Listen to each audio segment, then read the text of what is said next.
예, 지난해 서울 압구정의 한 아파트 경비원이 입주민의 폭언에 분신 자살까지 한 사건이 있었는데요. 이번엔 강남의 한 아파트 주민이 경비원에게 사과문을 쓰라고 요구한 것으로 알려져 논란이 일고 있습니다. 한편 이르면 10월부터 얼굴을 선글라스 등으로 가리면 ATM기에서 돈을 찾기가 어려울 것으로 보이는데요. 한국범죄학연구소의 김복준 연구위원, 손정혜 변호사와 함께 관련된 이야기 나눠보겠습니다. 어서 오십시오. 안녕하십니까? 안녕하세요. 예. 먼저 경비원이 당한 이 굴욕 사건 얘기 좀 해보겠습니다. 서울 강남구 청담동에 위치한 아파트라고 그러죠. 자, 김 의원님, 경비원에게 입주민이 반성문을 쓰게 했다고 하는데 도대체 어떤 일이 있었기 때문에 그런 겁니까? 아마 이분이 한 12월경, 작년 12월경에 그 아파트로 이사를 하기로 했었던 것 같아요. 근데 하루 전날 이제 아마 그 안에서 도배하신 분하고 대금 문제로 좀 다퉜던 모양입니다. 이제 그러니까 다투다가 이제 그 경비원을 호출을 한 거예요. 예. 경비원 되시는 분이 65세 되신 분인데 갔죠. 갔더니 이제 그 사람이 요구하는 거는 그 도배하신 분을 내쫓아달라는 거였어요. 근데 이분 입장에서는 그럴 수는 없잖아요. 그리고 또 분쟁이니까 경찰을 불러준 겁니다. 경찰을 불러줘서 처리를 했는데 이제 그거에 대한 반감을 품은 겁니다. 경비원이 뭐 하는 거냐, 와가지고 즉시 내쫓아주지. 그거 안 해줬다. 왜 출입시켰느냐. 이러면서 심할서를 요구하고 그 심할서를 거부하니까 그럼 이제 그 다음에는 이제 그러면 경위서 써라. 또 경위서도 거부하니까 사과문 써라. 뭐 이런 식으로 이제 됐는데 또 사과문을 할 수 없이 썼어요. 쓰고 나니까 그 내용이 6개월 정도 지난 다음에 내용이 이게 사과문이냐 이걸 트집 잡고 계속해서 이제 저 관리소장한테 전화하고 괴롭히니까 이 경비원 하시는 분 입장에서는 사실 버티고 있어도 그만입니다. 근데 너무나 그 관리소장까지 피해를 보고 힘들어하니까 차라리 내가 그만두겠다 하고 나오게 된 것이죠. 그렇군요. 이번 사안을 보면 6개월을 시달리기에는 너무나 사소한 일이 아닐까 싶은데 정말 모욕감이 상당했을 것 같거든요. 사소하기도 하고 부당한 문제 제기고 부당한 요구였다는 게 문제고요. 결국은 용비업체에 소속된 이 경비원들은 그 상부의 어떤 지휘 감독을 받고 그에 대해서 심할서나 잘못이 있다고 할 수는 있겠지만 입주민 개개인의 요구에 응해서 반성문을 쓰는 정도까지의 의무를 감당할 필요는 전혀 없습니다. 특히 반성문의 내용은 잘못했습니다, 용서해 주십시오라는 것인데 굉장한 인권 침해, 어떤 인격적 모멸감을 줄 수 있는 부분이기 때문에 의무 없는 일을 강요했다는 부분에 대해서는 사실은 강요죄에 해당할 정도로 굉장히 심각하게 강압적인 행동을 했기 때문에 굉장히 문제의 소지가 있는 거죠. 제가 그 부분 방금 진짜 여쭤보고 싶은 거예요. 강요죄. 그러니까 이것도 사실 법적 대응도 할 수 있는 문제 아닙니까? 그러니까 우리 사회에서 소위 갑을 논란이 있지 않습니까? 강자한테는 약하고 약자한테는 강한 이런 여러 가지 문제가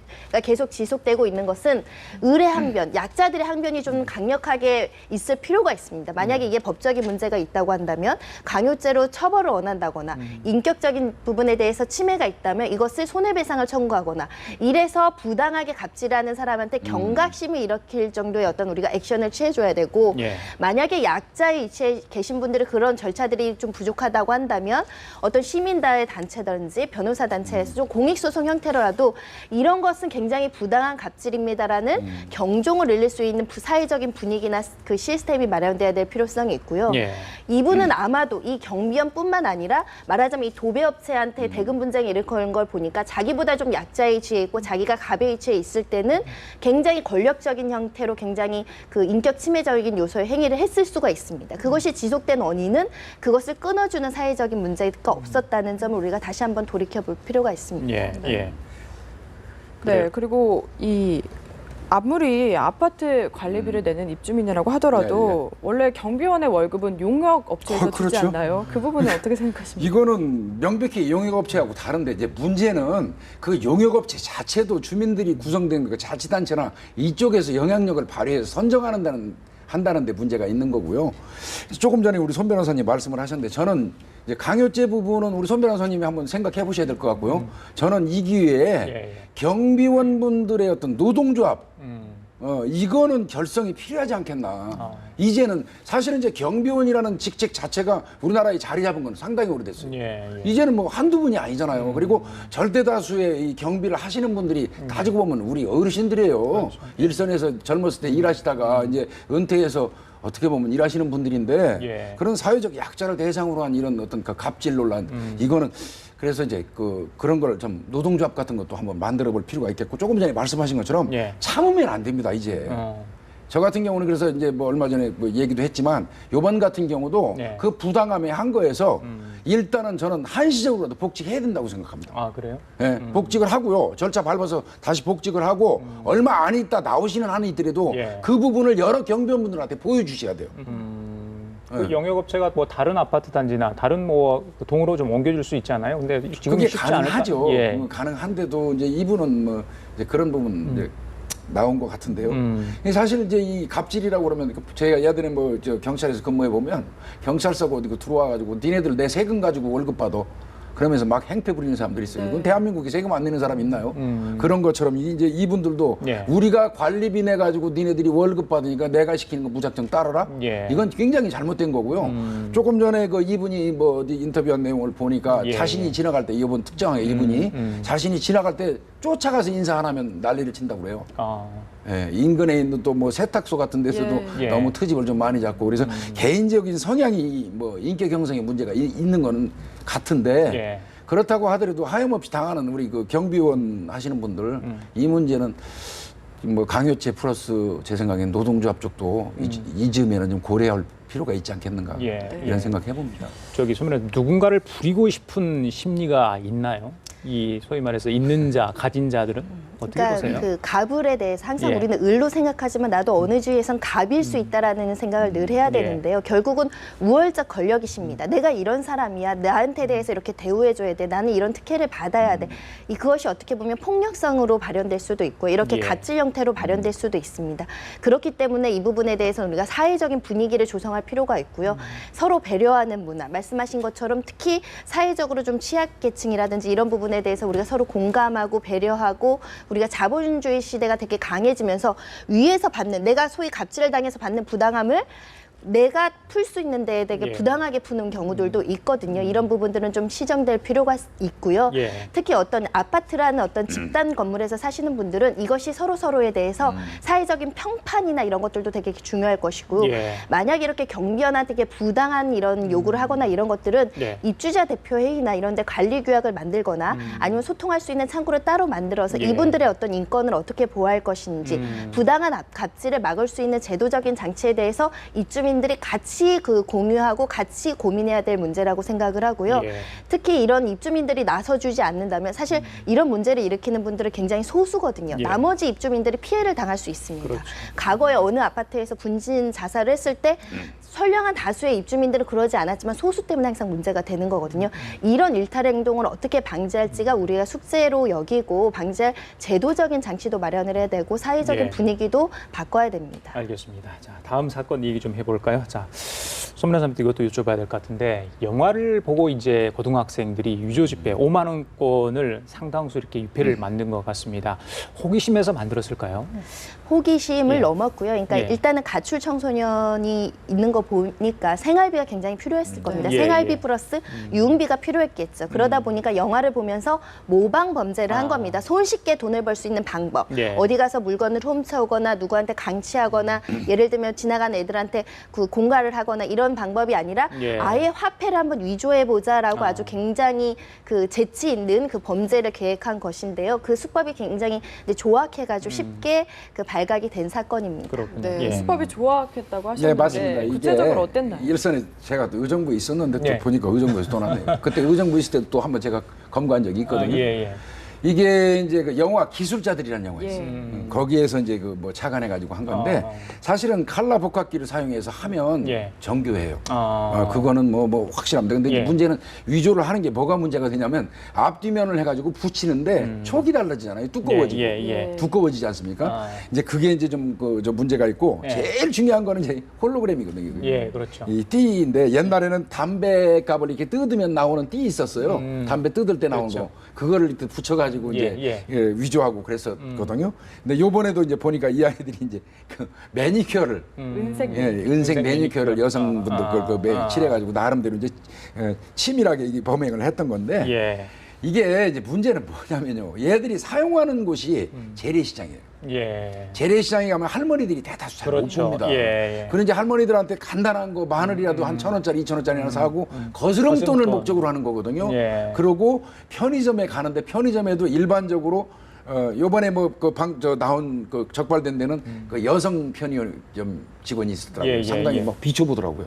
확실히 여성들이 촉은 그 섬세한 건 있는 것 같아요. 근데 대다수 남성 그 알바하는 직원들이 그 학생들이 그냥 대충 보고 그냥 주거든요. 그래요. 이제 그렇게 사용하다가 이제 CCTV에서 적발이 된 겁니다. 지폐 위조 사건은 끊이지 않는 것 같아요. 올 상반기에 발견된 위조 지표가 2,700여 장인데 그중에 5만 원권이 한 74.9%를 차지한다고 하는데 유독 5만 원권을 이렇게 유조하는 이유가 있습니다. 예, 있습니다. 이게 자꾸 이제 뭐 물론 고액이기 때문에 이왕 저 위조하는 거 고액으로 한다는 개념도 있지만 이 사람이 심리적으로 동일 색상에 대한 어떤 면역이라는 게 있어요.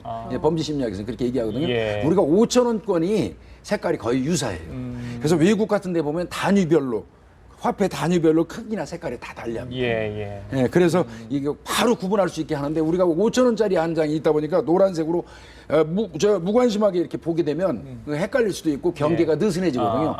그래서 이제 화폐를 다 달리하는 거거든요, 원래는. 근데 지금 우리가 5,000원짜리가 거의 5만 원짜리하고 한번 생각해 보십시오. 거의 유사하거든요. 그런 심리가 많이 작용하고 있습니다. 알겠습니다. 잘 속고 있고요. 네, 그렇군요. 조심을 좀 해야 될 것 어쨌든 같습니다. 이렇게 가출 청소년이죠. 고등학생 신분으로 이렇게 위조 지폐를 제작을 했는데 앞으로 어떤 처벌을 받게 되는지도 궁금합니다. 사용한 양은 적을지언정 통화위조죄라는 건 어마어마한 형량입니다. 특가법에 따르면 사형 무기까지 규정되어 있고요. 위헌 논란이 있어서 형법으로 가더라도 무기 2년 이상의 징역이기 때문에 굉장히 강하게 처벌합니다. 왜냐하면 굉장히 공공의 위험성을 초래할 수 있다는 부분이고요. 우리가 위조 지폐를 방지하기 위한 기술을 도입하는 데만 해도 굉장한 많이 돈이 들 정도로 위조된 지폐가 흘러다니게 되면 굉장히 사회적으로 위험성이 있기 때문에 중형이 불가피합니다. 그렇기 때문에 이런 모방 범죄는 반드시 하시면 안 되고 특히 가출 청소년들도 유념해야 됩니다. 고교성이라고 해서 처벌이 뭐 형사 미성년자는 이제 14세 미만이기 때문에 미성년자고 하더라도 성인과 같은 형벌로 처벌되게 됩니다. 그렇군요. 알겠습니다. 자, 뭐 돈 얘기가 나와서 다시 한번 다른 문제 좀 짚어보도록 하겠습니다. 금융감독원이 이 이르면 10월부터입니다. 이 선글라스, 안경, 마스크를 쓴 분들이 이제 돈을 ATM 같은 돈을 인출하는데 그걸 것들을 쓰고서는 실제 돈을 인출하지 못하도록 하는 이 장치를 하겠다 이렇게 나왔는데 그 이유가 있습니까? 이거 제가 현직에 있을 때부터 수도 없이 건의한 사람. 건의하셨던 내용들이요? 최소한도 인출할 때 얼굴은 보여주고 가져가라. 이제 그런 개념으로 수도 없이 건의도 많이 올라갔고 했는데 이게 은행연합회 쪽하고 좀 이 경찰청에서 요구하는 거하고 잘 맞지 않았었어요, 사실은. 근데 은행연합회 쪽에는 이쪽에서는 아무래도 돈을 인출할 때 어떤 그 자기 차림새를 제약해버리면 인출을 해가는 게 좀 통제받고 좀 적어지지 않겠느냐. 이제 이런 것 때문에 반대를 했는데 요즘에 보이스피싱이라든지 하는 범죄가 이제 뭐 너무 많다 보니까 사기가 굉장히 많죠. 요번에 받아들여 준 건데 아마 이 범인의 입장에서도 선글라스를 끼거나 모자를 쓰거나 마스크 쓰면은 이제 인출할 수 없다? 그러면 아마 범죄는 많이 줄을 겁니다. 그래요. 변호사님이 보시기에도 좀 효과가 있을 것 같나요? 일단은 그 보이스피싱 조직원들이 자신의 얼굴이나 신분을 노출할 위험성을 감당하면서 ATM기 앞으로 와야 되니까 굉장히 줄어들 것으로 보이고요. 근데 또 달리 그 간접적으로 그럼 다른 제3의 인물, 특히 범죄에 그냥 이용하는 도구로서 쓰는 그런 부분들도 문제가 될 수는 있기 때문에 그럼에도 불구하고 그 추적하면 검거율은 굉장히 높아지지 않을까 해서 괜찮은 대책으로 보입니다. 범죄가 더 진흥화되지 않을까요? 진흥화되면 또 그거에 대해서 따라가셔야 되고요. 그에 대해서 또 따라가야 되는 걸 계속 노력을 해야 되지만 이것도 노력의 일환으로 본다고 한다면 아무튼 시민들이나 국민들의 돈을 지켜주기 위한 대책이기 때문에 환영할 만하다라고 봅니다. 수사는 항상 범죄를 뒤따라가게 돼 있습니다. 그래요? 아쉬운 부분인데 알겠습니다. 자, 황당한 법원 판결 얘기 좀 해보겠습니다. 남성이 부하 직원이에요. 남성 상사가 이 부하 직원의 중요 부위를 이렇게 수차례 꼬집은 혐의로 징역 10월에 집행유예를 선고를 받았는데 자, 이거 어떻게 좀 이해를 해야 됩니까? 이거 저는 어떤 형태의 추행인지 알겠습니다. 그래요? 뭐 저희 세대 그 군대 가서 한 번씩 다 당해본 경험들이 있는데요. 이제 그 업무 부족이라든지 실수를 이제 빌미 삼아가지고 지적하면서 그 부하 직원의 어떤 중요 부위, 성기 부위를 손으로 그것도 2달 사이에 5번 정도를 꼬집었어요. 그래서 이제 법원에서는 이거는 추행 부위라든지 그 정도가 아주 죄질이 극히 불량하다. 그리고 짧은 기간에 조금 전에 말씀드린 것처럼 2달 동안에 5번을 꼬집고 성기 부위를 그렇게 반복적으로 했고 피해자 그 느끼는 어떤 그 성적 수치감이 굉장히 심할 거다 해가지고 징역 10월에 집행유예 2년을 이제 그 선고한 사안이에요. 이 동성 간에도 이제 이런 게 지금 발생하고 그러게요. 뭐 아직까지는 남자 상사가 여자 부하 직원에 행하는 성추행이 많다고는 하지만 뭐 요즘에는 이렇게 남남도 있고 여여도 있고 뭐 여성 상사가 남자 부하 직원한테 하는 경우도 있거든요. 아마 과거로부터 계속 있었을 거라고 생각하는데 창피하니까 수사나 어떤 도움을 요청하지 못해서 은밀하게 그 숨겨진 그 범죄는 굉장히 많을 것이라고 생각하고요. 근데 동성 간의 어떤 이런 문제가요. 사실은 성적 어떤 욕망을 충족하려는 것보다 그 폭력의 형태로 나타난 경우가 있습니다. 이 사람에 대한 학교에서도 마찬가지입니다. 폭력이나 왕따나 이런 걸 시키다 보니까 가혹행위를 하는 일종으로서 이 사람이 어떤 일을 당했을 때 굉장히 괴로워할 것인가, 힘들어할 것인가 해서 성적 수치심을 굉장히 자극할 수 있는 방법으로 괴롭히는 일종으로 이것들이 이루어지는데 당하는 입장에서는 같은 폭력이라도 성적 수치심을 유발하는 성추행은 정말 인간적으로 너무 괴롭기도 하고 창피하기도 하고 정말 모멸감이 너무 커서 그 정신적인 고통이 엄청 크거든요. 그리고 외부적으로 얘기하기도 그냥 맞은 거는 가서 고소장 내면 되지만 성적으로 뭔가를 유린당했다는 생각이 굉장히 자멸감을 가져올 수 있기 때문에 굉장히 교묘한 수법의 어떤 폭력의 일종입니다. 여여 남남일 경우에는 이 법적으로 추행 기준을 정하기도 어려울 것 같은데요. 아닙니다. 강제추행이 과거에는요 여성만 대상으로 되어 있었는데 강간죄도 마찬가지로 모든 것이 바뀌어서 남성, 여성 불분하고 다 처벌할 수 있습니다. 이 성적 그 강제추행이라는 것은요 성희롱과 구분을 하자면 신체에 어떤 그 힘을 가했으면 됩니다. 유형력을 행사해서 만지거나 꼬집거나 스치거나 때리거나 그것이 모두 다 성적 수치심을 유발할 수 있는 방법이라고 한다면 강제추행죄로 처벌할 수 있고요. 성희롱은 이제 그거까지는 이르지 못한 보통 언어적인 것도 있지만 뭐 몸짓을 한다거나 뭐 눈빛을 보내거나 이런 것들도 다 성적 수치심을 유발하면 처벌되거나 그에 대한 책임을 지게 됩니다. 김 의원님 직장에서 이런 일 벌어지는 거 역시 지위를 이용한 어떤 그런 거 남용되는 거 아니겠어요, 사실은? 맞죠. 이게 뭐 애초부터 이게 위에 사람이기 때문에 참은 거죠. 뭐 부하 직원 같으면 이런 일을 당하지도 않고 참겠습니다. 결국은 좀 다시 한번 얘기하면 요즘 우리 젊은이들 3포 세대, 직장 구하기 힘든 세대, 목구멍이 포도청이라는 참 어떤 그런 비애 같은 거 좀 느껴지고요. 직장 내에서 이런 걸 좀 피하려면 어떻게 좀 행동을 해야 될까요? 이거는 여성이건 남성이건 사실은요 이 부분은 이제 피해자 입장에서 좀 생각을 해야 되거든요. 적극적으로 노해야 돼요. 그 상사가 그 어떤 성희롱이라든지 성적 어떤 나한테 추행에 가까운 행위를 한다 그러면 이거는 진짜 적극적으로 노해줘야지 그거를 그냥 용인하고 아유 내가 참고 말지 한번 눈 감지 하면 이거는 계속 지속될 거고 나만 상대로 하는 게 아니라 또 내가 그냥 넘어가면 주변 사람들 동료들한테도 또 계속 할 거거든요. 그래서 참으면 안 되고요. 가능하면 증거를 좀 갖췄으면 좋겠어요. 녹음이라든지 아니면 CCTV로 확보할 수 있으면 해놓고 이런 걸 좀 해놓고 직장의 장이라든지 인권위원회에다가 제소하는 방향도 있겠고요. 이렇게 해서 적극적으로 대처하지 않으면 이거는 일파만파 계속 지속될 수밖에 없어요. 이런 일이 터진 회사에 대해서는 불이익도 좀 줘야 될 것 같아요. 당연히 그렇게 줘야 됩니다. 알겠습니다. 지금까지 김복준 한국범죄학연구소 연구위원 그리고 선정혜 변호사와 함께 얘기 나눠봤습니다. 두 분 감사합니다. 감사합니다.